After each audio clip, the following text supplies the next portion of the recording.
Bonjour à toutes et à tous, c'est Bachir M. Sanogo. J'espère que vous allez bien. Je suis à Abidjan. J'étais juste là dans la boulangerie pour prendre mon petit déjeuner. Et il y a un petit qui m'a abordé pour laver mes chaussures. Et j'ai été assez étonné parce que j'ai échangé d'abord avec lui avant de commencer à filmer. C'est un petit qui va à l'école. Mais aujourd'hui, vu qu'il n'y a pas d'école, il a décidé de venir laver les chaussures et des trucs comme ça pour avoir de l'argent. Ça m'a rappelé parce que...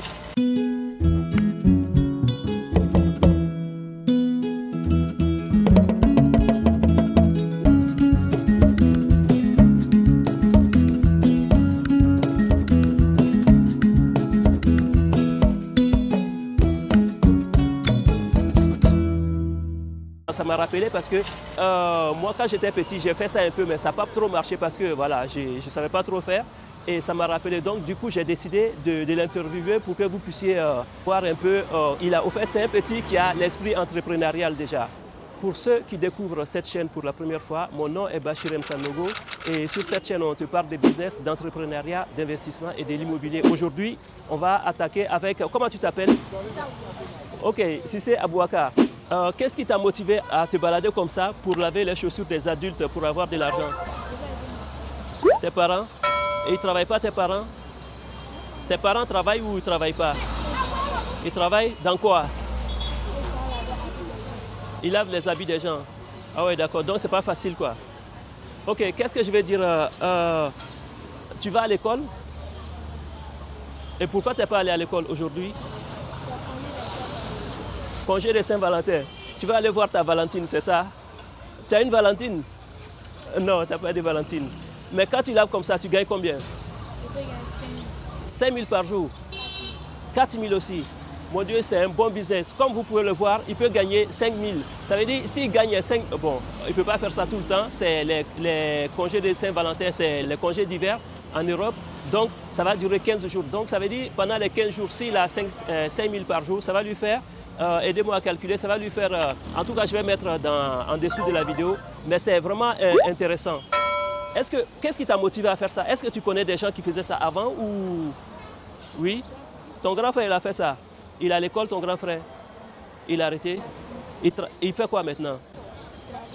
Il travaille dans quoi? C'est un policier? Waouh! Donc ça veut dire, il vient de me dire que son grand frère est corps habillé, comme on dit en Côte d'Ivoire. Il est policier. Ses parents lavent aussi des vêtements. Mais il a décidé de se mettre à laver les chaussures pour gagner son pain. Voilà, je pense que moi j'ai été assez bluffé. Donc voilà, je vais essayer peut-être voir si je peux mettre ses contacts ou le contact de ses parents.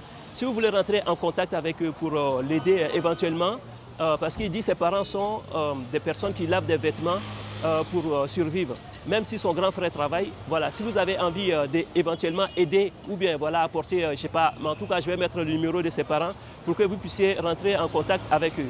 Donc, Cissé Abouaka, qu'est-ce que toi tu as envie de dire aux jeunes de ton âge ou des personnes adultes ou voilà, ou les gens qui regardent cette vidéo-là, qu'est-ce que tu as envie de dire? Toi, qu'est-ce que tu as envie de leur dire aux gens qui vont regarder la vidéo?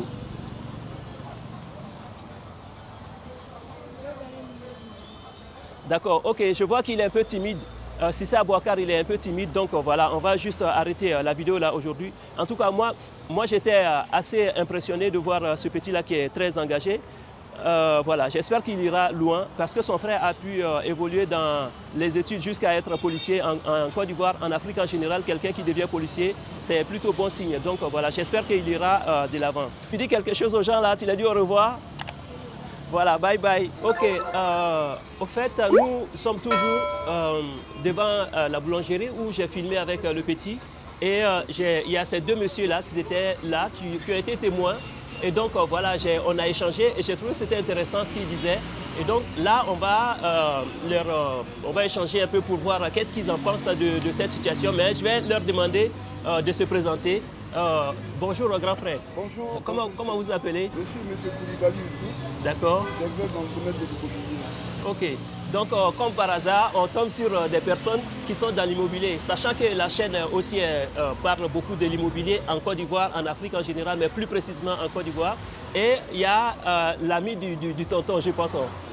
Comment, alors, ce que je vais faire, je vais le décrocher pour qu'on puisse vous entendre, sinon ça va être un peu... Comment vous appelez? Moi, c'est M. Doumbia Mori. Voilà, je suis dans le même domaine que lui, on travaille ensemble. Voilà, c'est mon collègue, voilà quoi. D'accord. Bon, franchement, je suis assez, comment je peux dire ça, je suis assez impressionné de ce hasard-là qui fait qu'on tombe sur des personnes qui sont dans l'immobilier. Donc, tonton, je vais commencer par toi. Oui. Qu'est-ce que tu penses de cette situation-là qu'on vient de voir? Parce que moi, j'ai été cireur.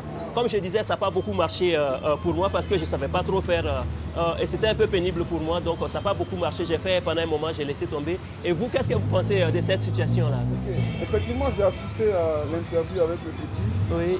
Je connais un peu, hein, c'est les petits métiers, on a l'habitude d'appeler. Je pense que c'est pas quelque chose de mauvais en soi. Sauf que c'est des enfants qui ont besoin d'être suivis.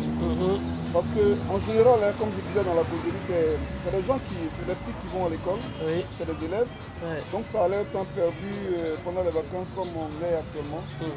Alors donc ils essaient d'utiliser pour gagner du... Généralement, ce que vous ne savez pas, peut-être que je vous dise, hein, c'est que j'ai eu aussi à faire ce...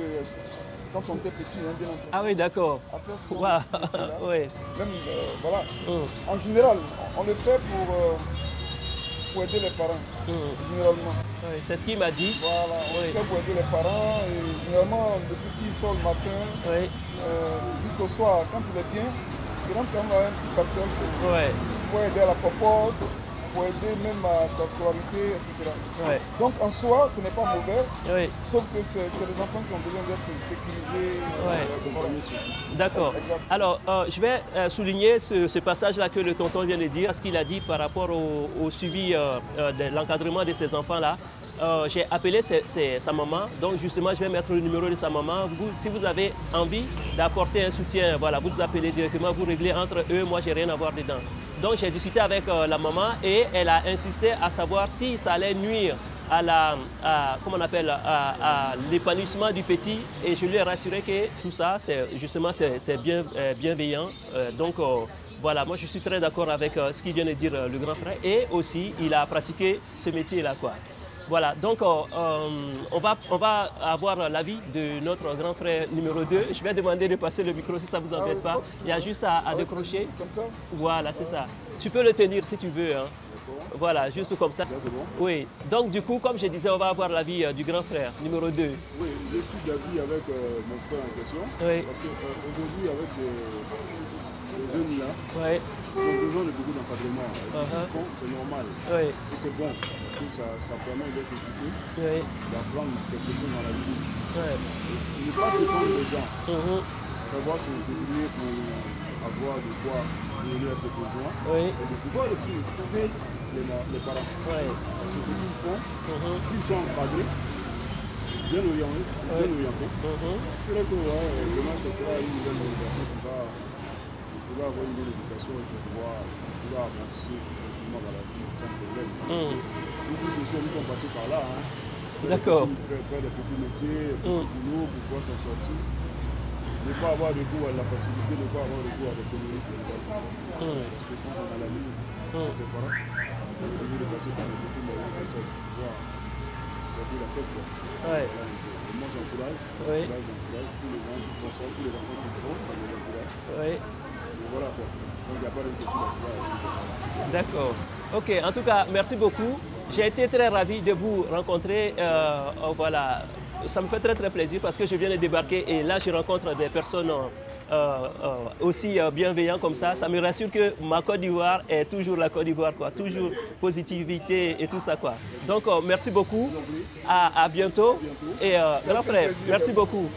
Donc voilà. Donc vous qui venez de voir la vidéo, voilà. En tout cas, moi je suis très très content de cette situation-là, de pouvoir échanger naturellement avec les gens comme ça dans la rue. Ça me rassure encore une fois que ma Côte d'Ivoire n'a pas changé. Et voilà. Donc rendez-vous sur la chaîne. N'oubliez pas de vous abonner et de partager afin que tout le monde puisse voir cette chaîne. Je suis en Côte d'Ivoire pour un bon moment, donc il y aura pas mal de sujets pour voir. Peut-être on va rentrer encore plus dans les détails, comme je vous avais dit qu'on allait essayer de vous amener dans les coulisses pour mieux comprendre l'immobilier, comme je le fais depuis plus d'une année. Donc voilà, n'oubliez pas de vous abonner et d'activer la petite cloche pour être informé des prochaines publications. Ciao, ciao, ciao.